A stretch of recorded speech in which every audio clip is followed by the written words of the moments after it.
مثال کے طور پر ایک بندہ ہے، وہ رات کو 3 بجے ڈیوٹی کے لیے جاتا ہے، اٹھتا ہے، جاتا ہے۔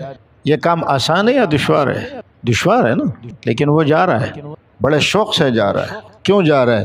مہینے کے آخر میں اس کو جو تنخواہ ملے گی اس کو اس پر یقین ہے۔ لیکن اگر اس کی ڈیوٹی نہیں ہے اور آپ رات کو 3 بجے جا کے کسی کا دروازہ بجائے، وہ گالیاں دے گا، یہ کوئی اٹھانے کا ٹائم ہے؟